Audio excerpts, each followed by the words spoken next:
بسم اللہ الرحمن الرحیم۔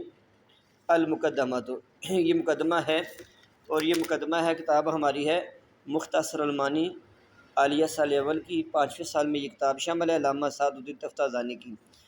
اور میں آپ کو مختصر بتا دوں، اصل کتاب تھی مفتاح العلوم۔ مفتاح العلوم علامہ یعقوب یوسف سکاکی کی تھی، علامہ یعقوب سکاکی کی۔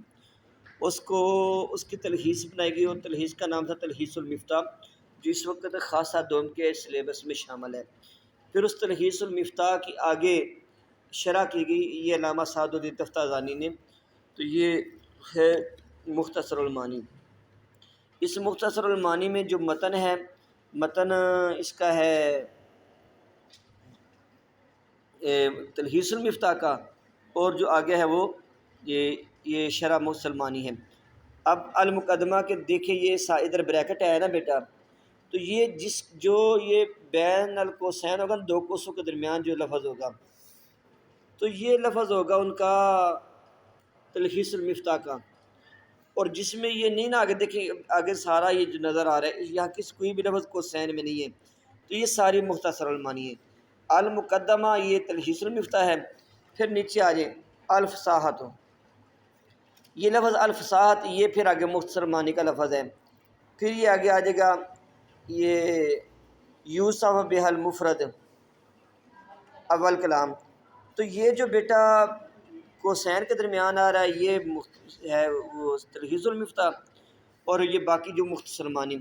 اب تلخیص کا آج ہم نے ایک لفظ پڑھنا ہے، المقدمہ۔ کہتے ہیں رتب المختصر علی مقدمۃ، مختصر المعانی کو انہوں نے ترتیب دیا ہے ایک مقدمے پر اور 3 فنون پر۔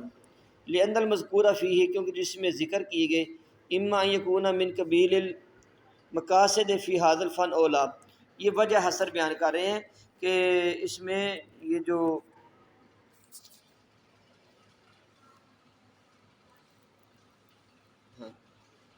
علم معنی کی وجہ حصر بیان کر رہے ہیں۔ وجہ حصر یہ ہے، کہتے ہیں لأن المذکور فیہ، جو اس کتاب میں مذکور ہے، یا تو وہ اس فن کے مقاصد کے قبیلے سے، یا فن کے مقاصد کے قبیلے سے نہیں ہے۔ اس کتاب میں، اس مقدمے میں جو مذکور ہے، اس مقدمے کے اندر جو مذکور ہے وہ اس فن کے مقاصد کے قبیل سے یا نہیں۔ اگر مقاصد کے قبیل سے نہیں ہے تو یہ مقدمہ ہے، اور اگر مقاصد کے قبیل سے ہے تو پھر اگر سے غرض یہ ہے الاحتراز عن الخطا فی تعدیۃ المعنی المراد، معنی مرادی کو ادا کرنے کی خطا سے بچنا۔ اگر معنی مرادی کو ادا کرنے کی خطا سے بچنا ہے تو فن اول ہے، فن اول علم المعانی۔ وَإِلَّا فَإِنْ كَانَ الْغَرْضُ مِنْهُ الاحتراز عن التقیید المعنوی، اور اگر اس کی غرض یہ ہے کہ تقید معنوی سے بچا جائے۔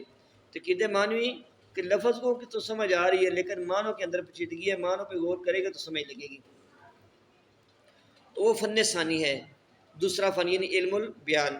وَإِلَّا فَهُوَ الْفَنُّ الثَّالِثُ، ورنہ وہ تیسرا فن ہے، فن ثالث علم البدیع ہوتا ہے۔ وَجَعَلَ الْخَاتِمَةَ خَارِجَةً عَنِ الْفَنِّ الثَّالِثِ، خاتمے کو انہوں نے رکھا ہے فن ثالث سے خارج۔ وَهُمْ کما سنبین انشاءاللہ تعالیٰ، کہتے ہیں آگے یہ ہم انشاءاللہ بیان کریں گے کہ فن ثالث سے خارجہ خاتمہ کیوں پا رکھا ہے۔ ولما انجرا کلام فی آخر هذه المقدمۃ الی انحصار المقصود فی الفنون، ولما انجرا، جب انہوں نے چلایا اپنے کلام کو اس مقدمے کے آخر میں، الی انحصار المقصود فی الفنون الثلاثہ، کہ یہ مقدمہ منحصر ہے فنون ثلاثہ کے مقصد میں۔ فنون ثلاثہ آپ سمجھ گئے نا بیٹا، فن اول علم معنی، فن ثانی علم بیان، اور فن ثالث علم بدیع، یہ 3 فنوں پہ یہ منحصر ہے۔ ناسب ذکرها بطریق طریف الاہدی، تو مناسب تھا کہ اس کا ذکر کرتے طریف اہدی کے طریقے سے۔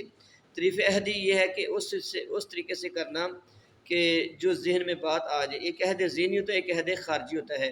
عہد ذہنی یہ ہوتا ہے کہ وہ چیز بولنے والے کے ذہن میں جیسے ہے، اور عہد خارجی یہ ہے کہ اس میں اس کے ذہن کا اعتبار نہیں ہے، خارج میں جیسی وہ چیز ہوتی ہے۔ اب جیسے یہ موبائل ہے، جب میں بولوں گا نوکیا کا موبائل تو یہ نوکیا کا موبائل بیٹا یہ عہد خارجی ہے، کیونکہ یہ میرے ذہن میں نہیں ہے، یہ مخصوص شکل میں ہمارے سامنے ہے، اور جب ویسے میں کسی چیز کا تصور کروں گا تو اس کا تعلق میرے ذہن سے ہوگا، یہ وہ عہد ذہنی ہوگا۔ کہتے تھے کہ اس کا مناسب تھا، اس کا ذکر کرتے تعریف عہدی سے برحلا مقدمہ کے، فَإِنَّهَا لَا مُقْتَضَى لِإِرَادِهَا بِلَفْظِ الْمَعْرِفَةِ۔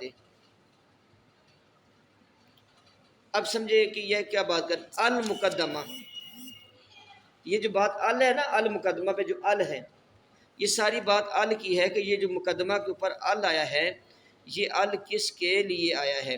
تو اس میں کہتے ہیں یہ تعریف عہدی کا ہے کہ وہ مقدمہ جو مصنف کے، وہ علم جو مصنف کے ذہن میں تھا۔ تو کہتے ہیں کہ فَإِنَّهَا لَا مُقْتَضَىٰ لِإِرَادِهَا بِلَفْظِ الْمَعْرِفَةِ فِي هَذَا الْمَقَامِ، کہ یہاں پہ لفظ معرفہ کے ساتھ المقدمہ لکھنے کی ضرورت نہیں تھی، بس یہ لکھتے تھے مقدمۃ النکرہ کے ساتھ ہے۔ والخلاف فی ان تنوینہ لتعظیم او لتقلیل، اختلاف پھر اس میں ہوگا کہ جس پہ تنوین آنی تھی مقدمۃ ہوتا وہ تعظیم کے لیے تھی یا تقلیل کے لیے تھی۔ بیٹا جس لفظ پہ بھی تنوین ہوتی ہے تو وہ چاند ایک معنی دیتی ہے، لیکن جو زیادہ مشہور معنی ہیں وہ دو ہیں، ایک یہ کہ تنوین کسی کی تعظیم کے لیے آئے گی یا کسی چیز کی قلت کو بیان کرنے کے لیے آئے گی۔ مما لا ينبغي ان يقع بین المحصلین، اور جس کے لیے مناسب نہیں تھا کہ دو محصلین کے درمیان وہ حاصل ہوتی۔